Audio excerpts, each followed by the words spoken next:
गुरुदेव के चरणों में कोटि कोटि नमन।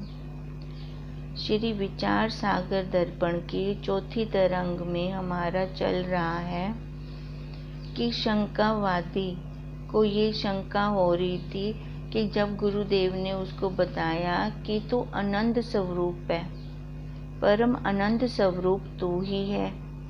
पहले तो उसको यहाँ पे भी भ्रांति हो रही थी कि मैं परम अनंत स्वरूप मैं कैसे हो सकता हूँ, क्योंकि मेरे को आनंद आ रहा था। तो कैसे आ रहा था? विषयों से। अब गुरुदेव ने उसका ये भेद खोला कि वो आनंद तो तेरे अंदर अपने साक्षी का था, और मन जब तेरा एकाग्र होता था और उस वस्तु के ऊपर तो एक चित्त होता था, तो अपने साक्षी का आनंद तो उसके ऊपर छिड़कता था, तभी तेरे को उस विषय से आनंद आता था। और तेरे को क्या लगता था कि ये आनंद मेरे को उस विषय से आ रहा है। तू तो स्वयं ही परम आनंद स्वरूप है। अब वो शंकावादी कहता, अच्छा ठीक है प्रभु, मैंने आपकी बात मान ली कि मैं ही आनंद स्वरूप हूँ, पर मेरे को तो ये फिर जन्म मरण का दुख फिर क्यों दिख रहा है? ये जन्म मरण जो मैं देख रहा हूँ वो मेरे को तो कहीं दिखना नहीं चाहिए। तो फिर गुरुदेव ने बोला कि ये जन्म मरण तो कहीं पर है ही नहीं, ये रूपांतर हो रहा है। ये हम भ्रांति के कारण हम देखते हैं कि ये पैदा हुआ, ये मर गया। अधूरा ज्ञान होने के कारण। नहीं तो ना तो जन्म है और ना ही मरण है, कहीं पर भी मृत्यु नहीं है, खाली ये जन्म मरण भास रहा है। ये भ्रांति के कारण ही हम इसको देख रहे हैं। अब इसी भ्रांति के कारण ही रस्सी में सांप दिख रहा है, वस्तुतः रस्सी में सांप नहीं है। अब ये गुरुदेव उसका मिलान करवा रहे हैं, जैसे ये जन्म मरण है ही नहीं, भ्रांति के कारण हमें ये संसार सच्चा लग रहा है, तो यहाँ से हम भय खा रहे हैं। अब जैसे रस्सी में सांप भ्रांति के कारण दिखा, तो उसी पल हमें डर भी आ गया साथ के साथ ही। वास्तव में रस्सी में ना कभी सांप हुआ है, ना कभी था। ऐसे ही यह जन्म मरण रूपी ये संसार, ये सारा कल्पित है। यह कल्पित संसार भी कहीं पर है नहीं। अब फिर उसको फिर से शंका हुई, प्रभु मैंने तो औरों से भी सुना है और मत वाले भी कह रही हैं, अब मैं क्या मानूं? आप तो कह रहे हो ये सारा भ्रांति है। भ्रांति के कारण मेरे को ये जन्म मरण भास रहा है, अधूरा ज्ञान होने के कारण। पर जो और मत हैं, और मतों को भी भ्रांति हो गई होगी, वो भी कह रही हैं। अब और मत का उदाहरण वो क्यों दे रहा है? क्योंकि उसने सुन रखा है। अब किसका नाम ले रहा है वो? बौद्ध धर्म वाले, न्यायिक वाले, शैश्विक वाले और सांख्य मत वालों का नाम ले रहा है। इन्होंने सर्प, रस्सी में सर्प की भ्रांति अलग अलग तरह से बताई है। अब मैं किसको सही मानूं और किसको छोड़ूं? अब देखो, अब बौद्ध मत में कल हमने दो लिए थे। बौद्ध मत वालों की दो शाखाएं हैं। एक बौद्ध मत में शून्यवादी वाले हैं और दूसरे विज्ञानवादी। अब जो शून्यवादी हैं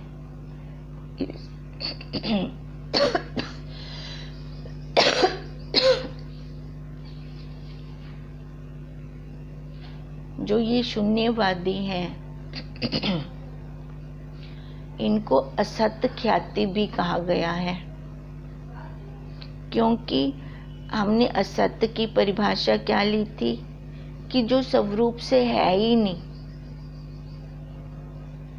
और उसकी भ्रांति हो तो वो असत ख्याति है। रस्सी में सर्प है ही नहीं, कुछ भी नहीं है, तो ये यहाँ पे क्या है? अत्यंत असत्य है, शून्य के अलावा और कुछ भी नहीं है, तो इसको असत ख्याति कहा था। ये शून्यवादी शून्य को ही परमात्मा मान रहे हैं, और इसका इन्होंने हमें उदाहरण दिया समाधि में। देखें,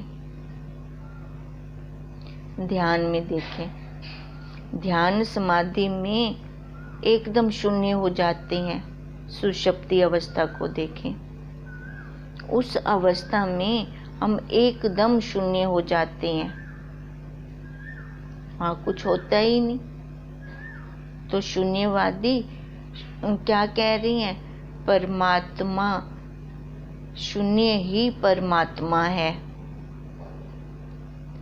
और अब दूसरे जो विज्ञानवादी बौद्ध मत वाले हैं, वो क्या कह रही हैं? वो बुद्धि को आत्मा कह रही हैं। उन्होंने अपने ही भाई की बात को काट दिया कि वहाँ बुद्धि तो थी। अब रस्सी में उन्होंने बोला रस्सी में तो कुछ भी नहीं है, शून्य है, ना सांप है ना कुछ और है। अब ये बौद्ध विज्ञानवादी क्या कहते हैं कि वहाँ पर बुद्धि तो थी, सांप नहीं था। रस्सी में सांप की भ्रांति हुई तो क्यों हुई? क्योंकि वहाँ बुद्धि थी, और बुद्धि के कारण हमने वहाँ पे देखा सांप को। अब बुद्धि के कारण जो मैंने सांप को देखा, तो मैंने कैसे देखा? अब बुद्धि में जो संस्कार थे इसके कारण से मैंने सांप को देखा। उधर से शून्यवादी अपना मत रख रहे हैं और उधर से विज्ञानवादी अपना मत रख रहे हैं। शून्यवादियों का कहना है कि शून्य आत्मा है और जगत रस्सी में सांप है, और विज्ञानवादी कहता है कि रस्सी में सांप तो होता नहीं, बुद्धि आत्मा है और बुद्धि ही सांप के रूप में दिखती है। अब हम देखें कि रस्सी में सांप तो होता ही नहीं, पर सांप तो हमें दिखा। अब देखो, जब हम अब अपना उदाहरण ले रहे हैं, जब संध्या का समय होता है, थोड़ा प्रकाश थोड़ा अंधेरा होता है।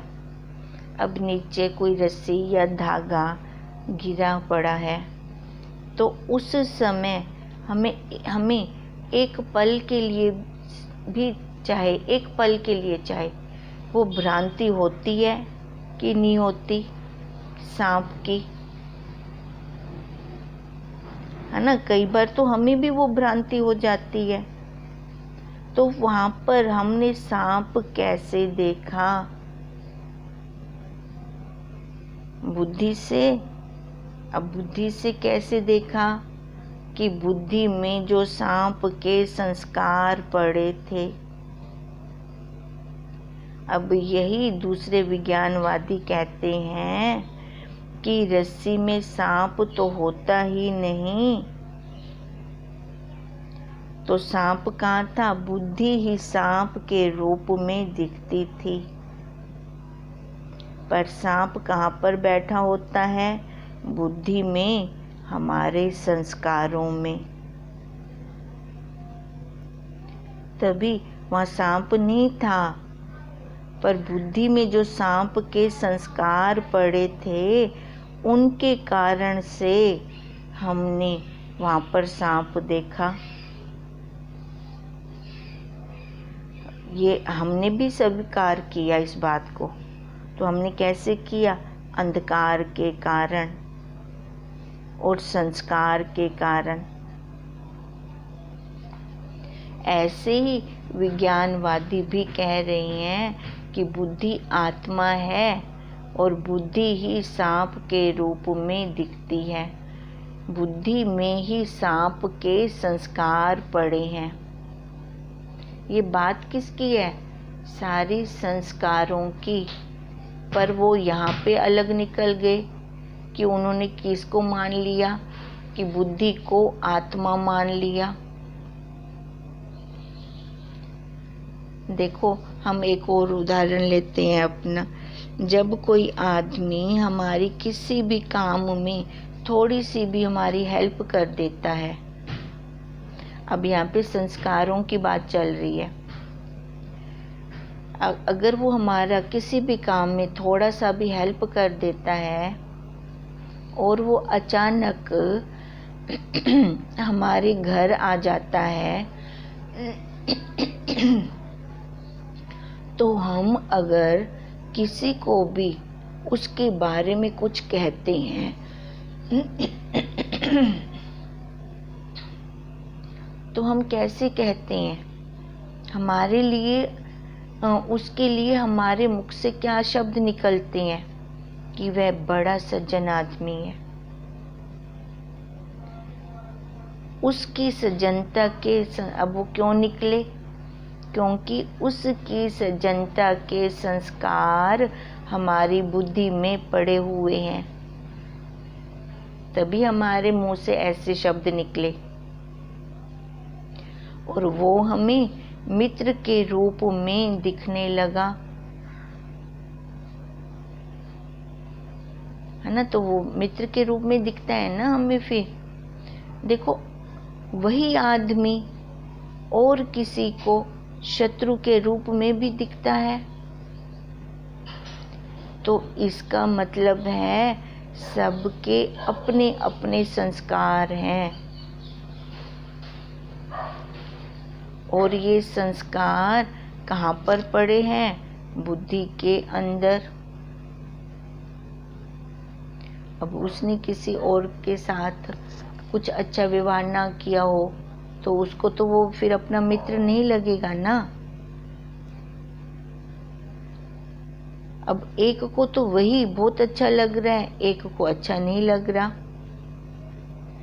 मतलब क्या हुआ कि हम अच्छा बुरा कहाँ से देख रहे हैं? अपनी बुद्धि से।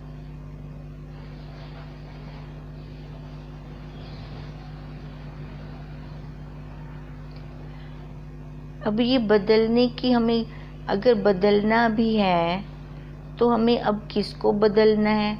बदलने की हमें ज़रूरत किसको है? किसको बदले हम? अरे भाई, वो अच्छा है, गलत नहीं है। वो सज्जन उस दूसरे व्यक्ति को कहेगा फिर, तो वो क्या कर रहा है? उसकी बुद्धि के संस्कार बदल रहा है। अब कहते हैं ना, फिर हमें बदलने की ज़रूरत है, तो किसको बदलने की ज़रूरत है? अपनी बुद्धि को। बुद्धि को मतलब बुद्धि के संस्कारों को। अब विज्ञानवादी यही कह रही हैं कि बुद्धि आत्मा है, सांप आत्मा नहीं, क्योंकि बुद्धि में ही सर्प के संस्कार पड़े हैं। इसी प्रकार इस कथन को आत्मख्याति कहा गया, क्योंकि वो बुद्धि को ही आत्मा कह रही है।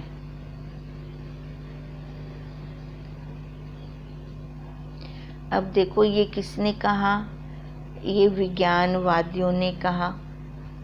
अब आगे न्यायिक मत वाले आ गए। अब वो कह रहा है शंकावादी, अब न्यायिक मत वाले आए तो उन्होंने क्या किया, इन दोनों भाइयों की बातों को काट दिया। उन्होंने कहा कि बुद्धि में संस्कार कैसे हैं? बुद्धि तो हर पल बदलती रहती है। अगर बुद्धि में संस्कार, सांप अपने संस्कारों से सांप को देख रही होती है और थोड़ी देर में वही बुद्धि जब बदल जाती है, पहले की बुद्धि से हमें रस्सी में सांप दिख रहा है। अब देखो, अगर कोई आ जाता है तो हमारी बुद्धि वहाँ से हटकर कहीं और विषय में तल्लीन हो जाती है, तो उस बात को वो भूल जाती है। अब न्यायिक मत वाले क्या कह रहे हैं कि ये तो बदलती रहती है, पल पल बदलती रहती है। अब जो चीज पल पल बदलती रहती हो वो आत्मा कैसे हो सकती है? क्योंकि वो विज्ञानवादियों ने क्या बोला था, बुद्धि आत्मा है। पर आत्मा के लक्षण तो हमें पता है कि वो एक रस है, सत्य रूप है, तो वो आत्मा कैसे हो सकती है? तो अब वही न्यायिक मत वाले कह रहे हैं कि ये तो बुद्धि तो थोड़ी देर में बदल जाती है, फिर उस समय सांप को फिर हमें दिखता नहीं, फिर वो सांप कहाँ गया, किधर गया वो सांप जिससे हम भय खा रहे थे? माने बुद्धि में जो जगत पड़ा है ये मेरा ही संस्कार रूप है और मैं तभी वहाँ से डर रहा हूँ, भय खा रहा हूँ। देखो, जब हमारा मन वहाँ से थोड़ा हटता है, बुद्धि वहाँ से हटती है, किसी और विषय में तल्लीन हो जाती है, तो पहले मैं जिस बात के लिए डर रहा था, अब फिर मेरे को वो वहाँ पे फिर मेरी बुद्धि किसी और को ले रही है ना, तो उतना डर नहीं लगता, वो विषय फिर हमारी बुद्धि में रहता ही नहीं। फिर हम क्या कहते हैं, मैं तो भूल गई, मेरे को तो याद ही नहीं रहा।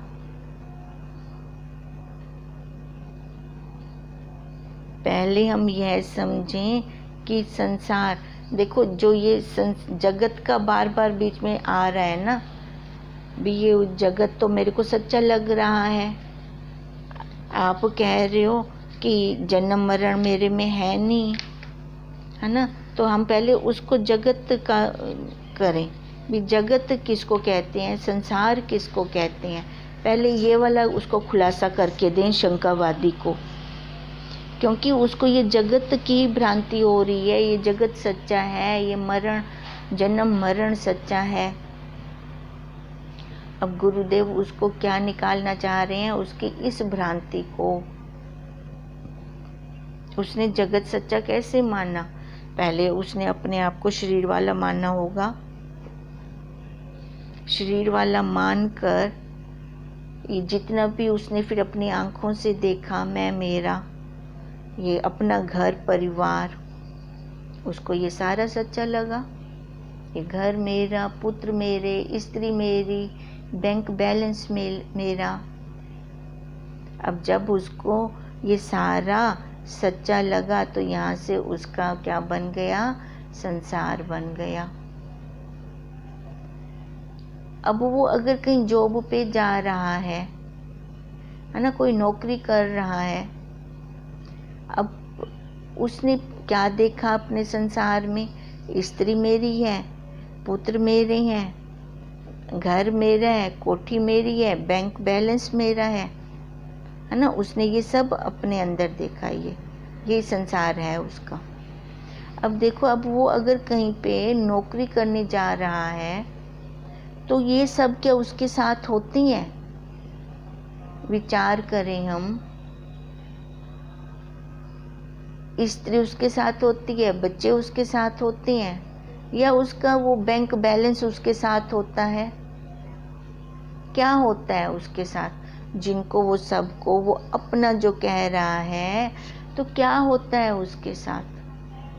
उसके साथ केवल इन जड़ वस्तुओं के संस्कार होते हैं। इन्हीं संस्कार के कारण उसने अपना ये संसार बना लिया, और इन्हीं संस्कारों के कारण उसका ये संसार उसको दुख दे रहा है।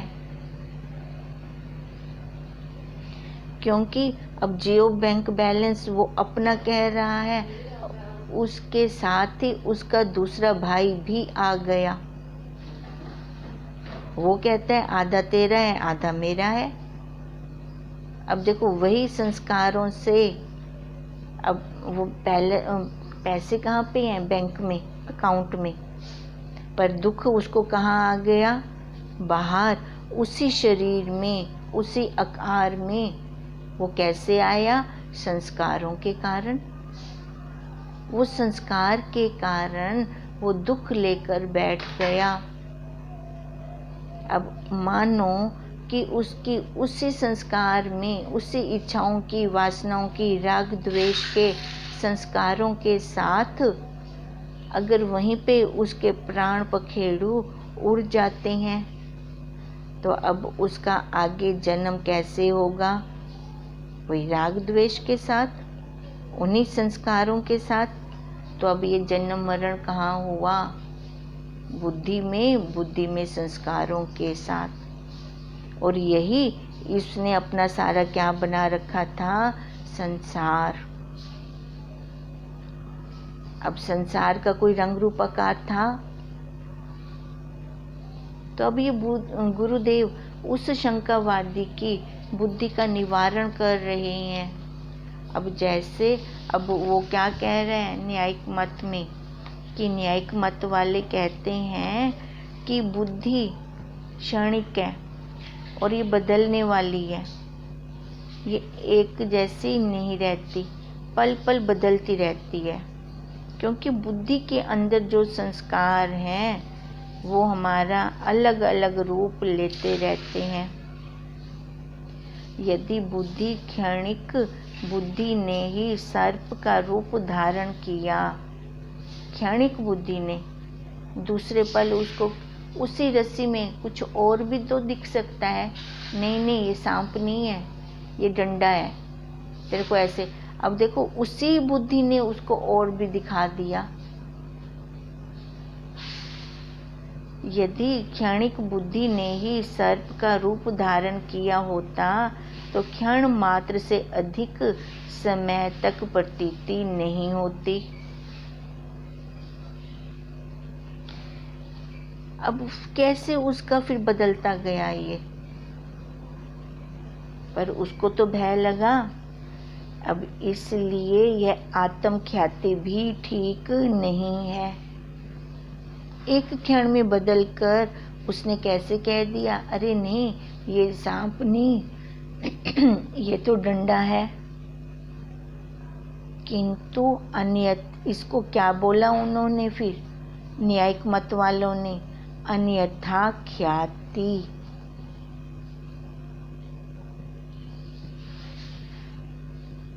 अब अन्यथा ख्याति कैसे हो गई?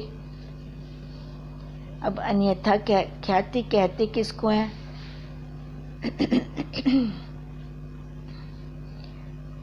अब इसको भी थोड़ा खोलें।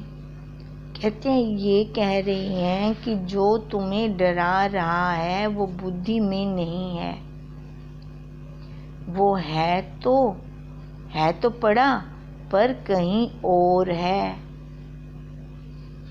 वो जो सांप डरा रहा था वो बुद्धि में नहीं है तो पड़ा, है क्या है? संस्कार। है तो पड़े पर कहाँ है? कहीं और है। जैसे हम अपनी भाषा में कहते हैं अन्यथा। अन्यथा ख्याति मतलब अन्यथा, ये संसार यहाँ नहीं है, ये संसार बुद्धि में नहीं है, कहीं और है। वो हमारे संस्कारों को कह रही हैं बार बार, जिसको हमने कहा अन्यथा ख्याति। अब देखो इसको कैसे समझा रही हैं, एक उदाहरण के द्वारा। अब मानो कि शरीर के अंदर विकार आ गया है, पित्त दोष आ गया है।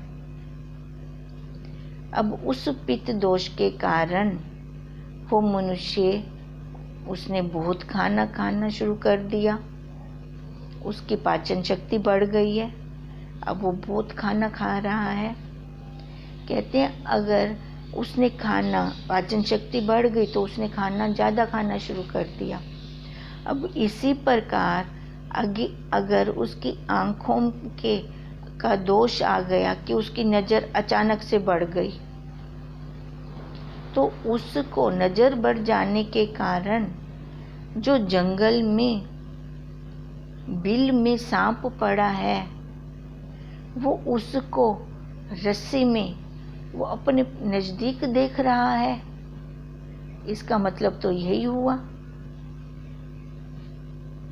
अब न्यायिक मत वाले के अनुसार तो यही कहना हो गया ना, जो जंगल में इतनी दूर, अब पित्त दोष के कारण जैसे हमारी पाचन शक्ति बढ़ जाती है, शरीर में विकार आ जाता है, भूख ज़्यादा लगने लग जाती है, 4 आदमियों का खाना एक व्यक्ति खा जाता है। कहते हैं अगर ऐसी इसी विकार के कारण हमारी आँख की नज़र बढ़ गई, तो वो जो जंगल में अपनी बिल में सांप पड़ा है, वही सांप हमें यहाँ दिख रहा है।